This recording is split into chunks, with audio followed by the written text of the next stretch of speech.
Karibu sana Geoffrey, zungumza na wanahabari.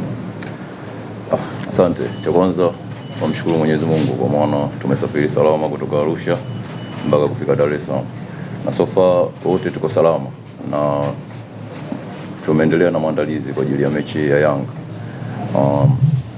Wachezaji wote tuko na morali. Tuko na morali kwa maana tunaamini kila mechi ile mbele yetu ni mechi ambayo tunahitaji kupata matokeo mazuri. Hivyo tupo tayari kwa ajili ya mchezo dhidi ya Yanga. Kutoka chini kwenda juu sana.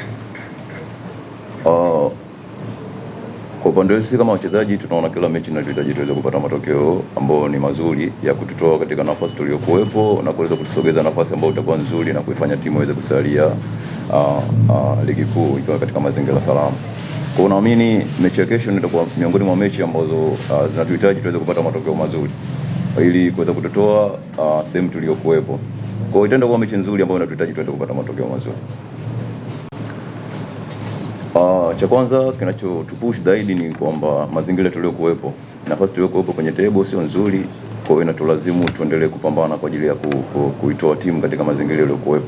Kwa hiyo tuna morali kwenda kupambana kwa ajili ya kupata matokeo mazuri ili tutoke katika nafasi tuliyokuepo, tukipata matokeo mazuri ya point 3 na tusogeze sehemu nzuri. Cha kwanza mechi inaenda kuwa ngumu kwa sababu tunaenda kucheza mechi ambayo na timu kubwa ambayo inahitaji pointi 3. Inaenda kuwa mchezo ambao utakuwa mgumu so far kwa sababu kila mtu anahitaji kuweza kupata matokeo mazuri. Yanga anahitaji kupata matokeo mazuri, pia Coastal Union anahitaji kupata matokeo mazuri. Kwa hiyo unaenda kuwa mchezo ambao ni wa upinzani. Mchezo ambao kila mtu anaenda kupambana kwa ajili ya kupata matokeo mazuri. Cha kwanza nafasi hii imepatikana kwa mwalimu kuweza kutoa masahihisho ya mechi kadhaa ambazo zilishapita. Always watu watafunga kutokana na kufanya makosa. Kwa naamini mwalimu amejaribu kutuelekeza namna kupunguza makosa. Unajua kupunguza makosa ndio sehemu ya ulinzi pia.